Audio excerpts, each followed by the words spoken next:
I'm Matthew Woods, host of Leading Out of the Woods, a part of the Education Podcast Network, just like the show you're listening to now. Shows on the network are individually owned, and opinions expressed may not reflect others. Find other interesting education podcasts at edupodcastnetwork.com.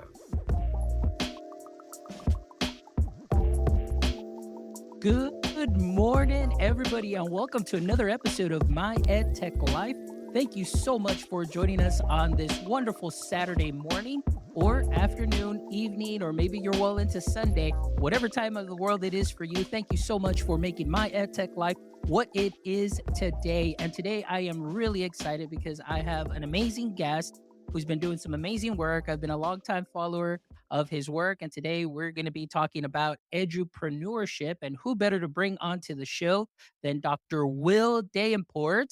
Thank you so much for joining us on this wonderful morning. Dr. Will, how are you today, sir? Hey, thank you for bringing me on. I'm blessed.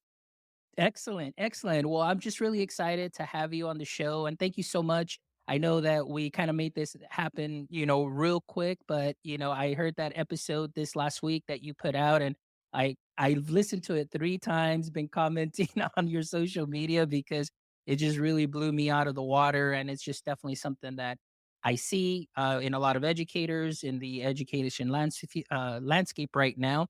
And of course, I just wanted to bring you on to chat about this because you've definitely done a lot of work, in talking about edupreneurship. So, Dr. Will, before we get started and jump in, if you can give us a brief introduction and your context and education for all our audience members that are watching or catching this on the replay. Well, hello, people. I am better known, I guess, as Dr. Will.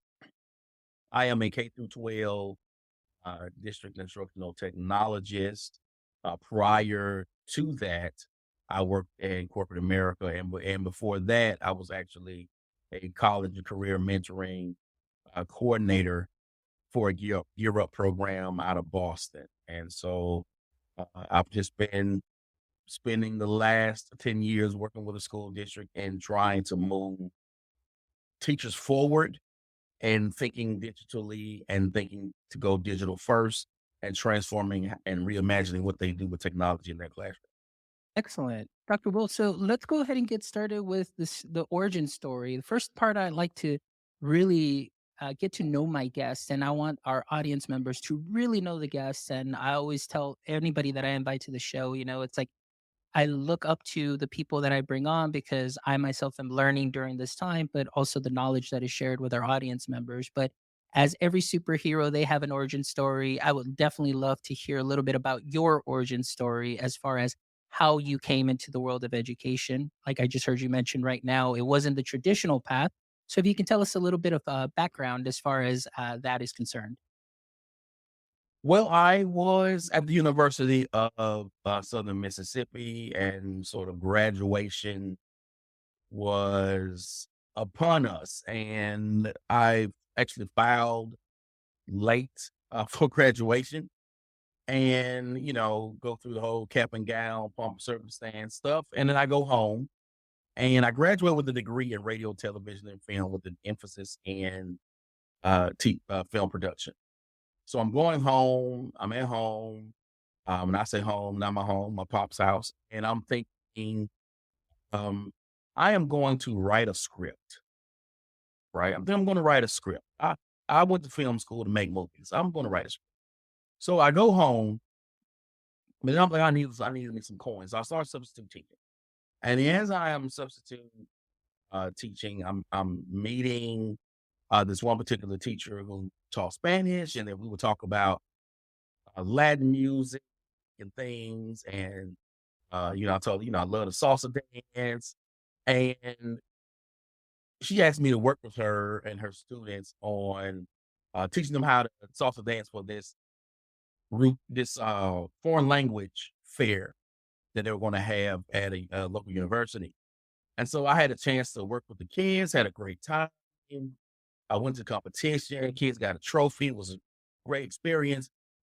But in doing that, I was like, well, youth development is like, this is real cool. And so I got this thing in the mail about gear up, and things like that. So I was like, yo, this is a cool type situation, right? And so I applied, I was accepted, and I went to Boston where I worked for the UMass Boston uh, in Massachusetts, and I was a college career coordinator where, you're introducing these, I guess they're called underrepresented students to the whole college planning process.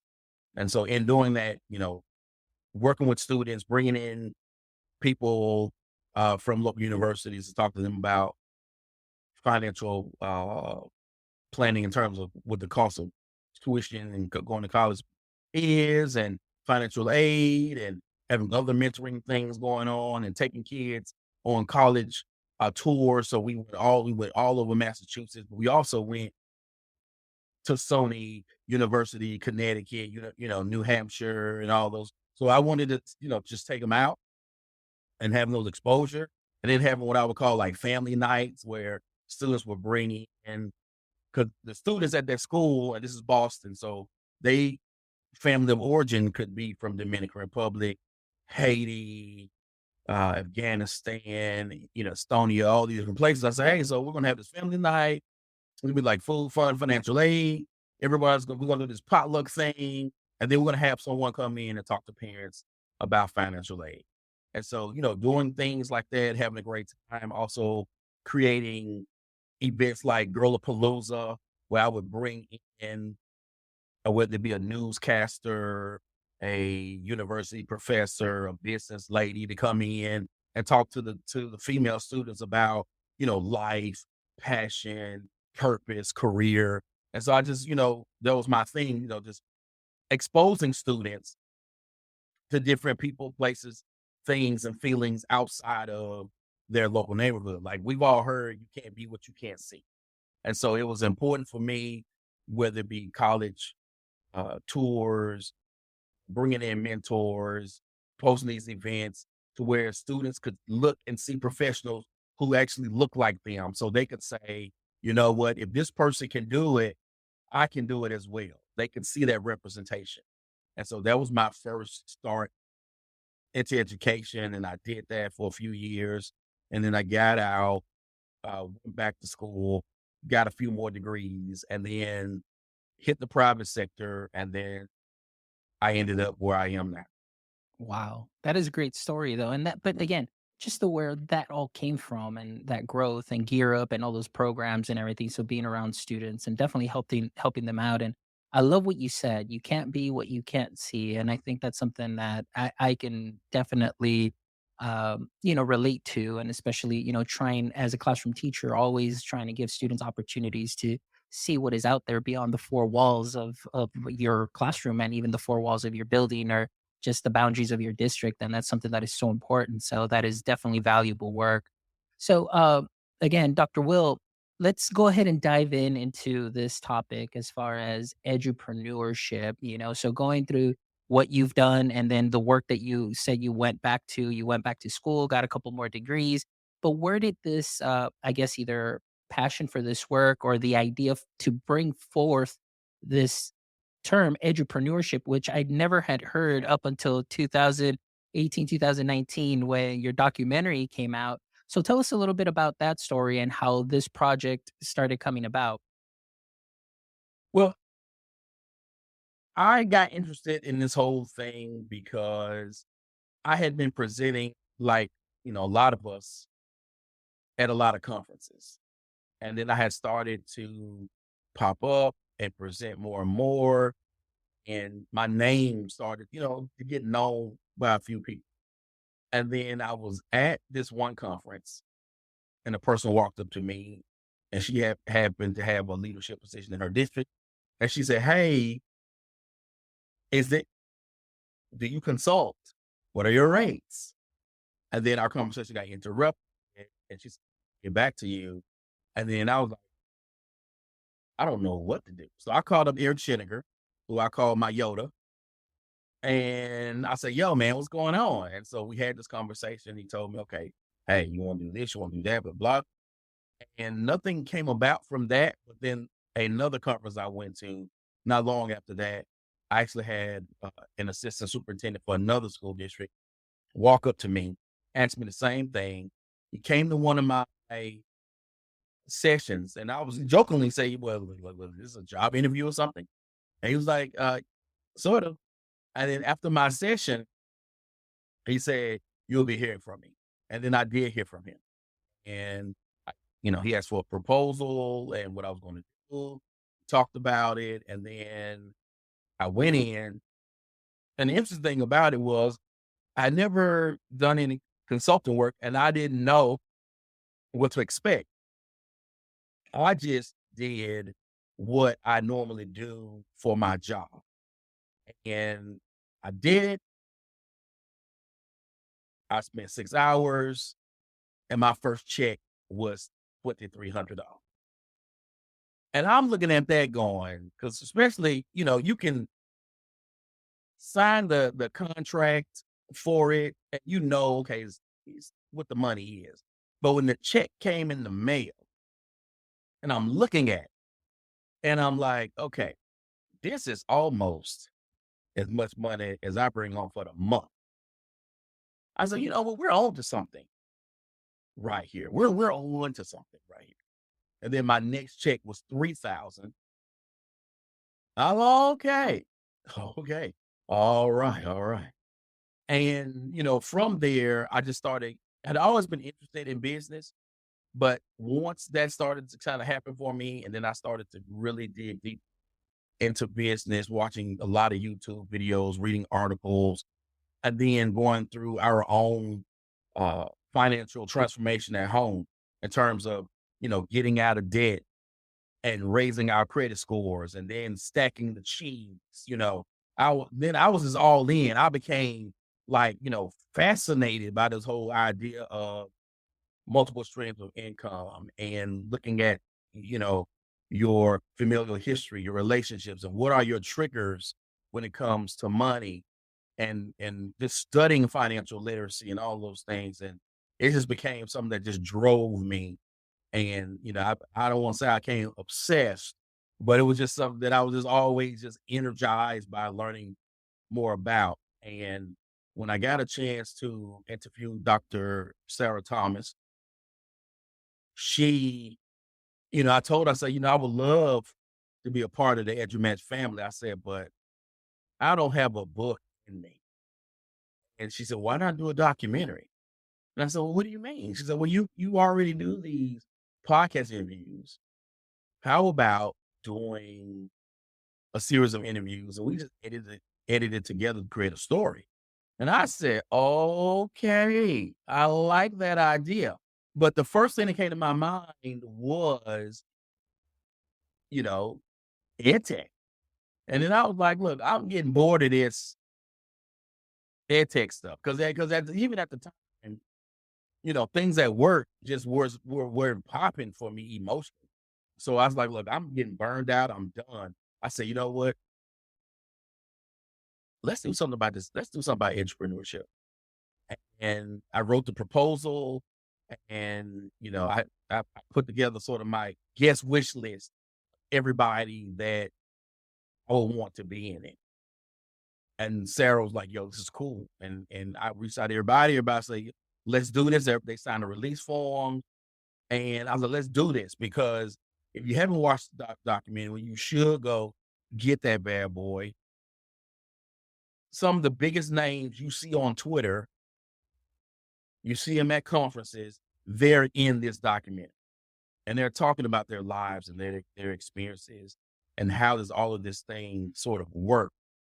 And it was just a great experience to interview all of them, because I asked everybody the same questions. And then again, a narrative was crafted around their answers. And that's how the documentary was born. And then, I had already made a shift in my podcast because, again, I was just getting bored because, when you're doing certain interviews, especially ed tech space, whatever, a lot of times you just started, it's like a circuit. It's like if someone had this person on that podcast, sooner or later they're going to come through your way. So it's like you just, you're doing this whole thing. I was getting tired of it. Wasn't happy at work. It was just like, okay, I'm done. let me go on, switch my podcast. So I pivoted my podcast. And so even though I may bring on somebody that we know, but when they come on my show, we're talking about how did you create your business? And so it's different. So they don't come on my podcast and just go, we're going to talk about SEL today. We're going to talk about how you sell SEL, how you package SEL, but we're not going to get into a deep discussion around that. So I'm bringing on educators to talk about how do you monetize your talents, your experiences, your receipts from beyond your classroom walls. And so that's how all of that kind of came about.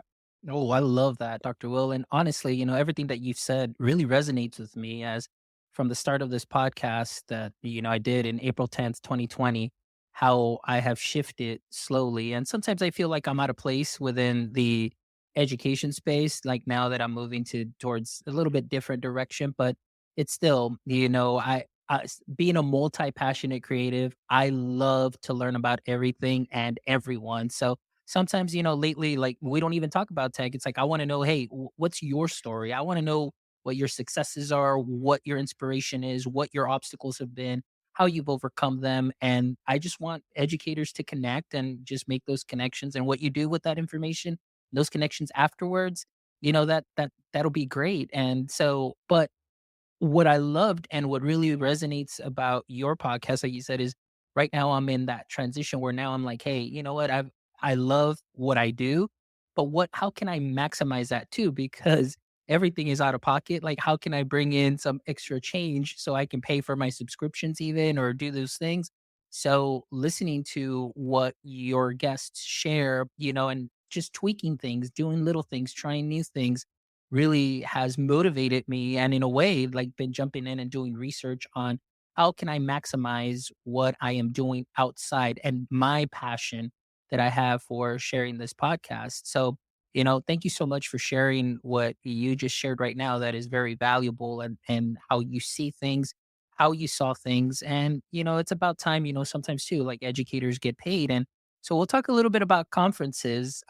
So for example, you know, my mindset was always like, oh, I just got to go and present. I got to go and present, got to go present all the time because you never know who may be there. You never know who may see you. You never know, all those things. And to be honest with you, it's like it's sometimes that you just burn out, from doing all those presentations. And then, of course, you are sharing information. And I've had, similar situation where, like I know Yaritza mentioned, where you share certain things and then all of a sudden it pops up with somebody else and with a slightly bigger name, and then all of a sudden it's like wow, it's magical, and it just really just disheartens you because you put in all that work all for somebody that may have more Twitter followers or have more connections, now presents that same information, but they're now up there and seen as the SME, the subject matter expert. And so what has been your experience with that, Dr. Will? I have seen what is interesting. I have yet to present on entrepreneurship, which I think I need to start doing it because, I am at that point where the stuff that gets me paid is not the stuff that people normally see or hear from me. So it's very interesting about that. And so I'm trying to figure out how do I merge both worlds together. But in presenting at conferences, I always tell people you got to do it not only to where people can kind of see you and get it out there, but you yourself can do that dry run. So you yourself can figure out how do you speak? How do you connect with people? How do you relay your information? It's like when you are watching a comedian do a special, that's not the first time they told that joke. They've been on the road telling that joke maybe 100 times and just getting feedback from each audience on how do I tweak that joke to be what it is you're watching now on the special. So you hit the conference circuit just so again you can tweak it. You can see, okay, this resonated here. Maybe I want to take that out. Maybe I want to add this in, get their feedback so that when it's go time, you have everything ready to where you want to go, right? Because you want to, as they say, you want to stay ready so you ain't got to get ready. And so you want to make sure that you're always refining your work. Now, people can steal what they want to steal, but they ain't you. So I tell people, always be you, do you. If you are quote unquote nerdy, then you ride that nerdy road, that nerdy lane, you own it, right? If you are just wild out, you own that too. And even if someone takes some niblets, some tidbits from you, and it's bound to happen because one, we're human, and number two, we're educators. So we're always sort of, oh, let me take that lesson plan. Let me do this. Let me take that. But how you do it will always be different, especially if you lean into yourself. If you try to be someone else, you're going to have a problem. Like Tom Murray is my boy. He came to speak, do a keynote and some sessions at Mecca. He came in Mississippi. We hung out, had some dinner, we chilling. And he's doing his keynote. I'm in this room. He's telling his story. I'm looking around. Everybody is just got the napkins and everything, crying. And I'm like, that would never be me. Never. Because I don't speak that way. I don't tell those type of stories. I'm just like, okay, scratch that off. So I knew I wasn't going to be told, right? So my thing is, you got to lean into what you do. Like I was given a keynote once, and and it was about social media, and I was talking about Twitter, and it was about I kept fumbling over the character thing. I was like, man, Twitter's 140 calories, and I said that a couple of times, and then I was like, oh, I said it's it's 140 characters. I said as if only that country fried steak I ate last night was 140 calories.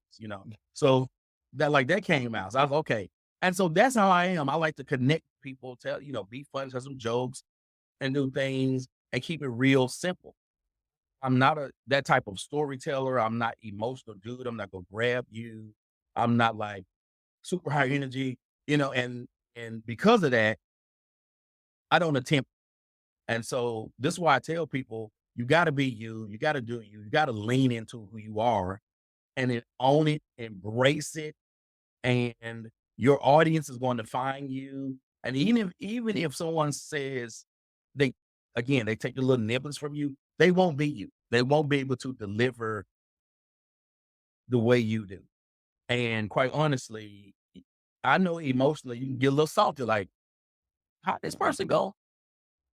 How this person go do this? I felt that way when I saw some people doing Twitter, doing COVID, getting certain online jobs, like talking about online learning. And I'm like, 6 months ago, go back 6 months, go back, 8 months, go back 12 months, go back 14 months. This cat wasn't talking about online learning at all. It was something else. But now they get paid because, again, as you mentioned, they got that name. But what that tells me is that job that they got just wasn't meant for me. Right. So it's not a rejection, it's a redirection. Because the people who gonna rock with you, they're gonna rock with you regardless. And your audience is your audience, right? So I don't get caught up anymore. I know I'm petty a little bit. I'm trying to work on it. But I'm trying not to be like, all right, let them do what they're gonna do and bless them. But you got to focus on who you are, what you bring to the table. And again, all of that deliciousness of what makes you you. And that's what you need to be concerned about. Put in the work. Don't fake it till you make it till you make it. So put in the work, and that's what you need to be focused on. Oh, love that, doctor. Lots of knowledge bombs right there dropped. Thank you so much, Sarah. We'll get a little bit more into that. But just a couple of questions that I have here as far as, okay, so we know pandemic, everything was shut down. There's a lot of educators that rose up. There's a lot of platforms that rose up, and we're reaching out to a lot of educators, a lot of people on Twitter. Can you create this? Can you create that? Can you do this? And it's all for the greater good and so on. What were your thoughts on that? I know you mentioned a little bit about, during that time during pandemic, but you know, maybe platforms reaching out, but yet no compensation. I'm sure you doing a podcast, you've had people reach out and say, "Hey, we'll supply you with product, but you just say that you're going to do this." And I was like, product doesn't pay the bills. It doesn't pay the subscription at the end of the. What are your thoughts on that? And what should educators be looking out for? Because there might be some educators out there that'll be like, "Oh, here's my chance to like break out and make it big, and they really love me, and maybe I'll get a job there." But then they just don't see anything from it. What are your thoughts from that? It depends on if this is going to be an ongoing relationship. That can be beneficial. Mm. If someone is just reaching out to you and there's no coin, again, that's a personal decision. But I say no, because I don't need exposure. I got my own podcast. And the fact that you came to me lets me know that I'm already doing something because you came to me. Now, again, I don't say that to be, arrogant, but they wouldn't come to me. They wouldn't come to you. They wouldn't go to anybody else if they did not know your receipts. Didn't they didn't think that you had something special to offer, that you had already built an audience. They wouldn't have come to you. So that's why I want my coin. I don't want a sweatshirt. I don't want a mug. I don't want a pencil. I want some coin. And that's just me personally.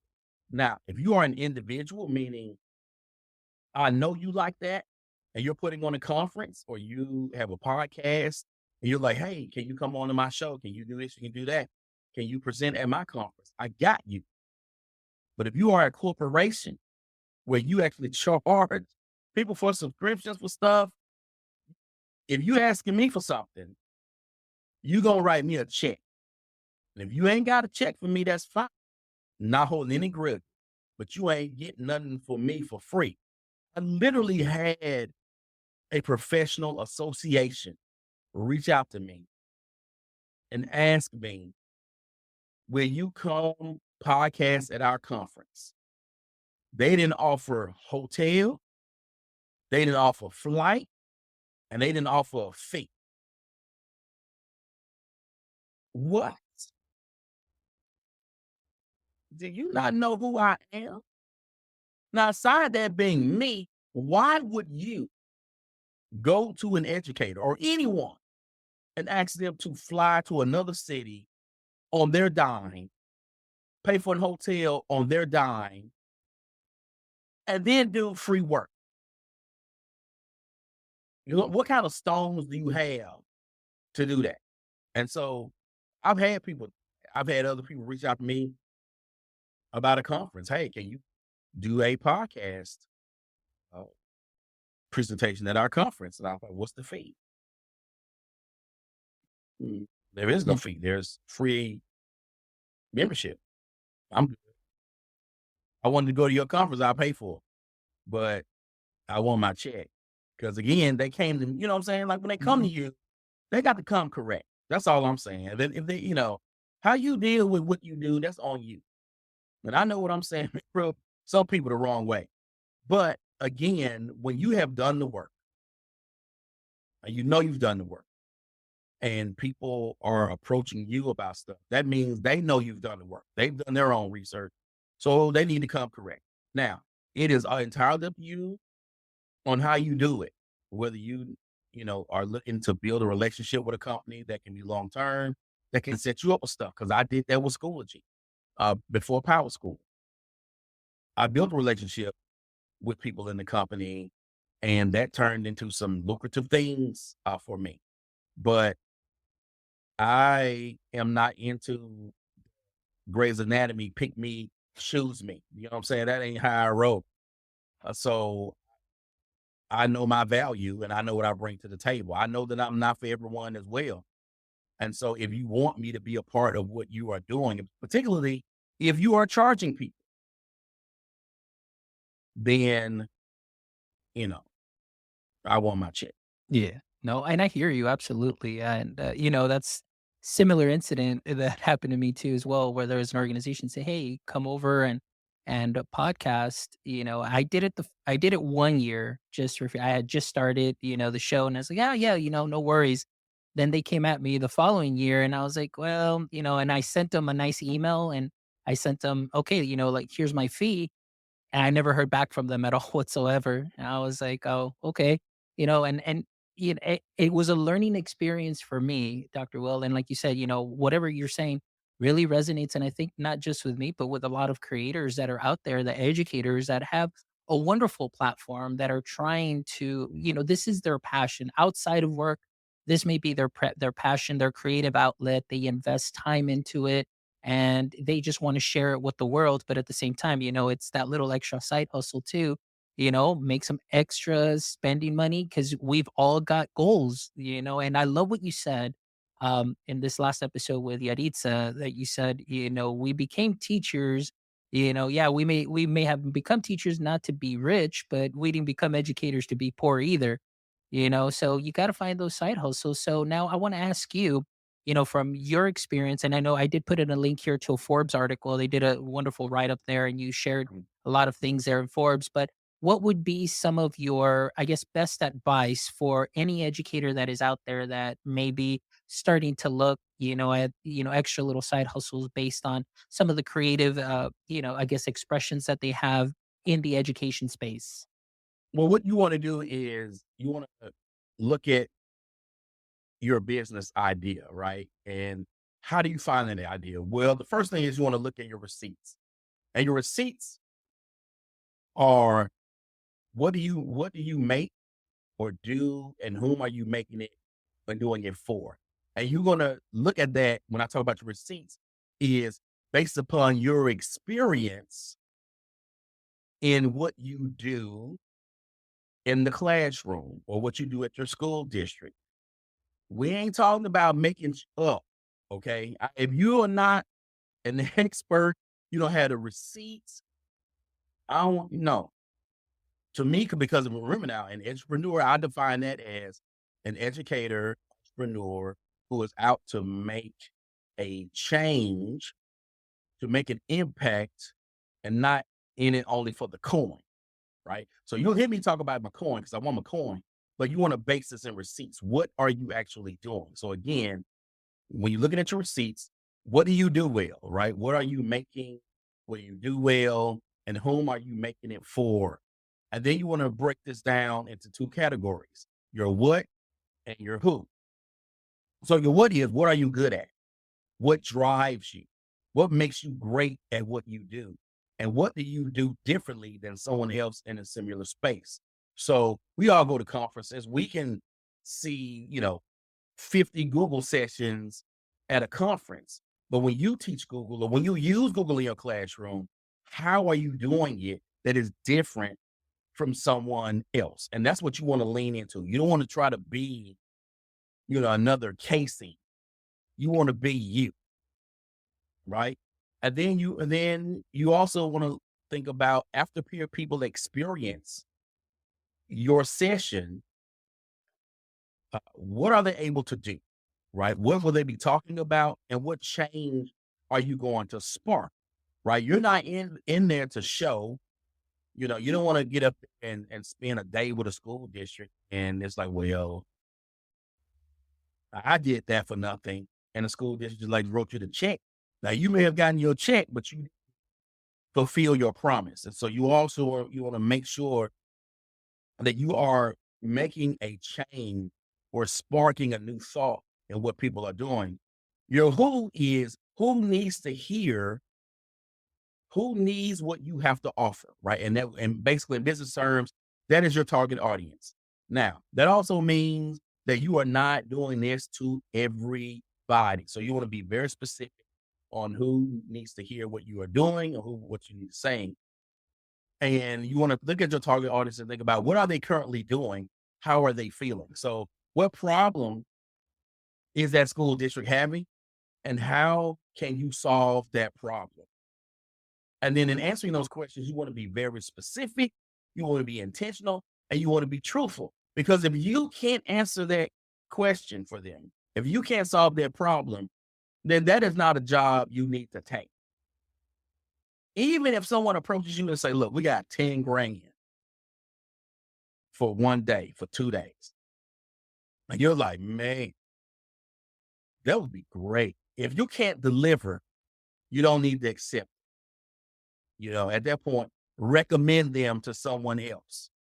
Because I actually had it happen to me. I had an organization reach out to me out of nowhere. At first, I thought it was a spam email. And they said, we reached out to someone else and they told them Schoology wasn't them. You need to go see Dr. Will. And that turned into a couple of gigs for her. So I appreciate that. But so you want to be, again, specific, you want to be intentional, and you want to be honest, because when you are building your business, you want to make sure that what you are building it around is something that you can do, something that you do well, something that drives you, and something that you can actually deliver on.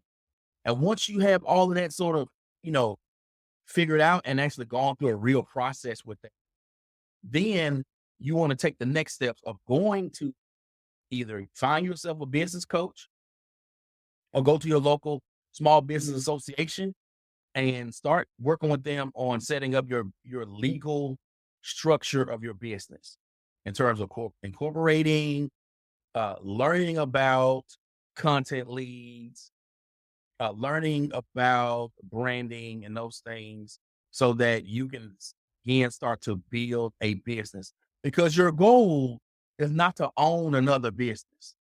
And that's what a lot of consultants are doing, quite honestly. They're just owning another job, right? They're not owning a business, owning another job. Your business, when your business is done right, you can make money when you are not doing anything, because either you are selling consumables like curriculum, lesson plans, workbooks to school districts, processes, those things to where you've sold it, maybe you've trained it, and they just continue to purchase, and you're not involved anymore on a day-to-day basis, or you're actually hiring people who are actually going out there and they're delivering your methodology to school districts. And again, you're getting paid without you having to show up. If you have to show up in order for you to get paid, you are owning another job. Now, podcasting is different because, again, you got to show up for that. But in terms of consulting, in terms of courses and sort of things like that, you want to build a business that is going to start off as you doing your thing. But you want to get to a point to where you have built a business in which you can step back, have more time for you, and actually build a business where other people are actually doing the work. And the bigger question you want to ask yourself is, what do you want to accomplish and what goals do you have for your business?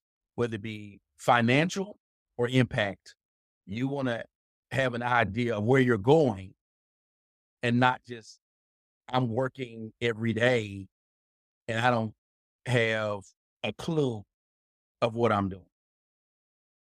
Man, that is some great sound advice. A lot of knowledge nuggets there. And, I absolutely agree with you. On this last section that you mentioned, a lot of people think like, okay, I started my consulting business but you said it really turns into another job. And, a lot of times you end up putting more work there sometimes because you have to, you're getting hired, you're getting paid, aside from your regular job. And then it just becomes, you could definitely burn out on that. But I love what you said, as far as what it is that you're doing, your product, getting that passive income.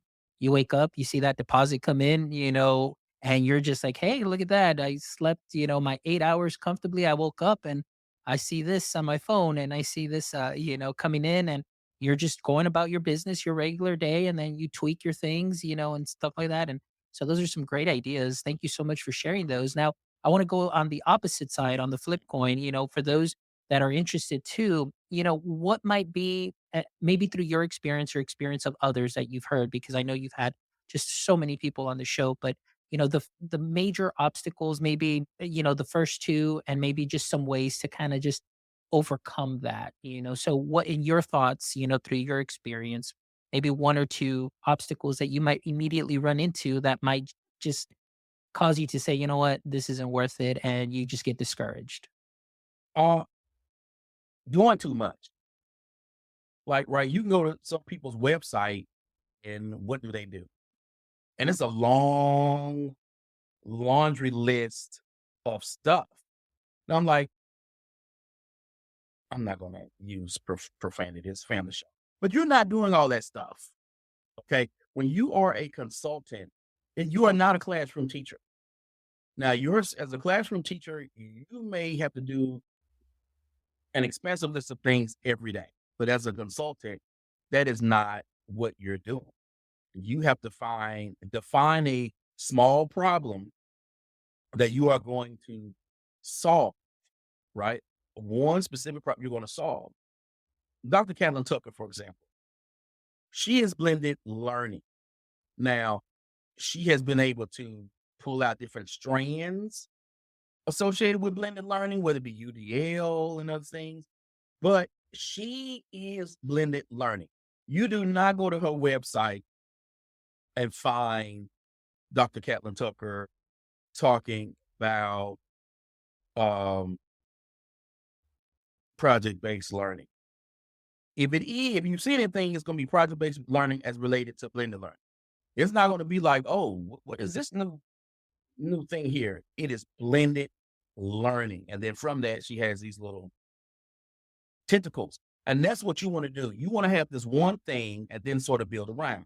That's difficult for me because, as you mentioned earlier, I have multiple passions. I got all kind of degrees and they don't even follow each other. So I have a degree in film production and I have a degree in child and family studies. They didn't build off each other. Right. And so I have all these interests. And for me, it's like, okay, how do you get this one thing settled down and focus on? Because that can get you into trouble because you're trying to do everything. And number two, you got to start, right? Don't just sit up there and try to make everything perfect to where I don't start this podcast because I'm reading up on podcasts all the time. I done joined this masterclass on podcast. I done bought this other thing on podcast. I'm watching YouTube videos on podcasts. I gotta wait till I get the right equipment before I podcast. No, you got to start. And you just gotta get out there. You gotta start, you gotta get your MVP, as they say, your most viable product. Again, that one thing that you want to do and get out there. And once things start to tweak it, then you can start to refine it and build upon it and grow it. And don't give up. And again, don't compare yourself to other people, right? So Dr. Kathleen Tucker, Tom Murray, Angela Myers, these people have been doing this stuff for years. So if you're just starting out, 6 months in, don't get discouraged or get down because you're not in everybody's Twitter feed, because you're not seeing that type of income. You're not, in the highlights. You're not hitting the stages. Everyone had to do what they do, because what you're seeing now from them, it took them years to build to where they are now. They didn't start out that way. And so you're not going to start out that way either. Now you could strike lightning and all become, quote unquote, become the next, star in the game. But be in the mindset of, gotta make it work. I gotta put in the work. And it's going to take time for me to get. Excellent. Well, great advice, Dr. Will. I really appreciate that. And thank you so much for everything that you've shared on this episode and this show. It's just been very useful, very insightful. And I'm sure that a lot of my audience members that'll be listening that, of all walks of life, not just educators, as you know, the mission of the show is to connect educators and creators one show at a time. But everything that you shared really is, I guess, similar being cross curricular. So, I mean, it goes both ways in the creator market, obviously education, because educators are creators too. So thank you so much. And before we wrap up, Dr. Will, I always love to end the show with 3 questions, but in this case for you, it's going to be 4 questions because, so here we go. Question number 1, in the current state of education, what would you say is your current edu kryptonite? Wow. It is It is a lack of patience for people who don't do and won't do. I am Education for me is very, very, very serious. My parents drank from colored water fountains and sat on the back of the bus. My maternal grandmother cleaned homes for white people. And education for me is about liberation, is about freedom, it's about choices, and of course, it's about the coin. And when you are in the midst of educators, no matter if they're a classroom teacher, a school admin, or a superintendent, and they are okay with where things are now. They're okay with the status quo. They're okay with the traditional. And they don't look at what they're doing in terms of holding their students back from what's going on. Like, I hate 21st century learning, the term. We're so far in the 21st century. This should just be real learning for the real world. It shouldn't have some sort of buzzword attached to it. And so that's my thing. It just really chaps my hide when people are stuck in what they've been doing, even though they're in their classrooms. They know their kids are bored. And you can look, if you ever taught or delivered a presentation or spoken on, you can look in the audience and tell when people start to gloss over their eyes and they start to tune out. They know they see it. Or when kids are complaining, asking, why am I here? What am I learning this for? Um, you need to get better and you need to do better and understand where your kids are now and what this world is like now and dig deep, right? Dig deep. And so, yeah, that's my number one kryptonite is I have zero patience for people who are, they love the status quo and they want to keep. Excellent. Great answer. Thank you so much, Dr. Will. But for this episode, too, I thought I'd put a little twist on it, too, as well. So now my next question is, in the current state of edupreneurship, what would you say is your edupreneur kryptonite? I have issues with focus because I have so many things that I'm interested in and so focused on, and not focused, but that's my lack of focus because I have my entrepreneurship stuff that we're talking about right now, but I do consult on how do you teach from a learning management system. And I'm all about digital first. I'm all about going one to one. Those things they do energize me, but that's not the only thing that I want to do. And I'm trying to figure out a way how can I sort of merge the worlds together or leave one alone because I don't want to confuse people, right? Because I want people to be naturally attracted to me. And I want people to naturally seek me out because, ain't nothing like a hustle when you try to hit them streets to get people to sign you in and come to your school. You want to get to the point where people are calling you up to the point to where you're like, look, I can't get to you for another 8 months out because I'm just fully booked. I mean, that's where you want to get. And so my lack of a focus is my kryptonite because even though I told you pick one, there I still got multiple things going on. And so I need to find my one. There you go. Good answer, Dr. Will. I'm on the same boat as you are. Like I said, I even wrote a blog about being a multi-passionate creative because I'm one of those that I just want to learn about everything. And then at least, like you said, in the beginning, I always want to be ready in season and out of season. So if anything, and that's just been part of my job and, coming in from a marketing background and into education, improvise, adapt, and overcome. The more I know, the better equipped I am and the better I can serve whomever it is that would be in front of me, whether it's students and teachers. So always just being ready. And sometimes it does become very overwhelming. So I agree with you. Thank you so much for sharing that, Dr. Will. My next question for you, Dr. Will, is if you could have a billboard with anything on it, what would it be and why? Be you, do you. Because in this social media age, and we are seeing so much from so many people, and you get to comparing yourself to other people, and then the whole imposter syndrome kicks in when you get in the room, you don't feel like you belong there. I want you to just own everything about you. Love yourself unconditionally. Now, are there things and areas we all can grow from? Yes. But I need you to accept you. I need you to love you. I need you to own you. I need you to show up as you and not as anybody else.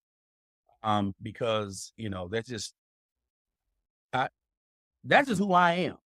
And and it took me some time to get to that point. And again, I understand that there are things about me that may rub some folks the wrong way. And I work on some in terms of trying to be more personable in certain situations, as well as sort of tempering my passion for, digital first and not trying to put that on other people and understand that we're all on our own journey or whatever. But still show up as who you are. Like, seriously, if you just really goofy, don't try to be cool or cool by society standards. Be goofy as you. Embrace everything about you. It is interesting. And I tell people this. I like to call myself a lazy minimalist. But my wife would just say, you just lazy. And because I don't like a lot of steps between stuff. I don't like a lot of stuff just sort of mangled up. I like stuff very simple, very quick, very sweet. And that's how I work with teachers. I don't get in and try to give this whole grandiose thing about where our kids are going. Now, sometimes I may go there when I hear something and I like, I gotta pull you out the dark ages of pencil paper. Um, but I went to go see a teacher a couple of weeks ago and I said, tell me what you need from me. And we sat down and we did 4 things in that classroom. And before we left, she was doing this. She was dancing, having a good time because I didn't go in there with an agenda. I didn't go in there to do this big old thing. Tell me what you want. What do you need? And everything she said, this is how I want to be able to do this with my students. Boom, let's get this happening. Because when I leave you, I want you to know what you're doing can do something when I'm gone, right? Because if I can give you the win, then in my opinion, you're more than likely to keep using, keep growing, expand your horizons, and then call me back. Excellent. Love it, Dr. Will. Thank you so much. And last question, Dr. Will. Let's say that we flipped roles today and this was your show this morning and I'm your guest. What would be one question you'd like to ask me? I want to ask you about your relationship with money and what are your triggers with money? As far as well, triggers really, it's just we have a goal in mind. My wife and I are very just trying to be very as financially savvy as possible, and we have a goal to pay off, certain things. And so right now it's just really finding that additional, side hustle to just be able to make some passive income and make it really like honestly making it very passive where it's just like, hey, the product is there. If people buy it, let's do it. But really it's that goal in mind of paying off our house in 7 years instead of 30 and paying off all our debt. So being as financially savvy as possible and even finding thanks to a colleague of mine, and I'll probably share this, usertesting.com. If you go there, you do little user tests on your phone or computer and you get paid $10 sometimes in about 6 minutes of work. And that's an extra little side hustle there that little pile of sand starts adding up, and that's an additional car payment. And, it's an additional, principal payment towards a house. So really, that's just the goal in mind. Just become debt free in 7 years. And then from then on, enjoy the rest of our lives together and investing and not have that worry. So that way we know, and that we'll be set in the future. So it's almost kind of that mindset of work hard now to, really enjoy the fruits of that labor in the end, but really learning a lot more into this edupreneur space or even entrepreneur space, just Mhm. anything that comes in, flipping that and trying to just make that little extra. So really that's where it's at right now. I mean, we're not dreaming of anything grandiose. It's just we have our goals and we just keep scratching off that list and it feels so good when you scratch something off of that list. Yes, sir. Yes, sir. But yep, that's where we're at. So, Dr. Will, thank you so much. Listen, I really appreciate everything that you shared today. All the links will be definitely on the show notes for all of our audience members. But please let us know or let our audience members know what's the easiest way that they can contact you or social media. Please go ahead and share away. On Twitter, I am Dr.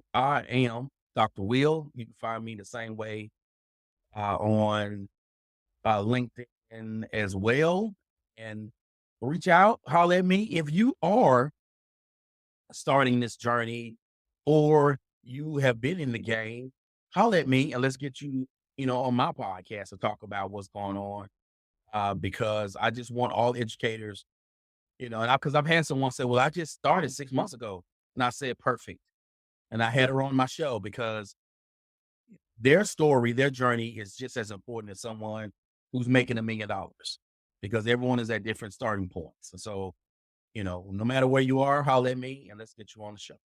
Love it. Excellent. So you heard that. There's an invitation for you, all y'all edupreneurs. Share your story, share your journey, because obviously people in my situation too will definitely benefit from all of your stories. So thank you so much, Dr. Will. And thank you all to all our audience members for tuning in today. Thank you, Steve Martinez, for joining us. Sherry Fleischer also joining us on LinkedIn. Appreciate y'all. And to all of you that are going to be rewatching or, listening to the show afterwards.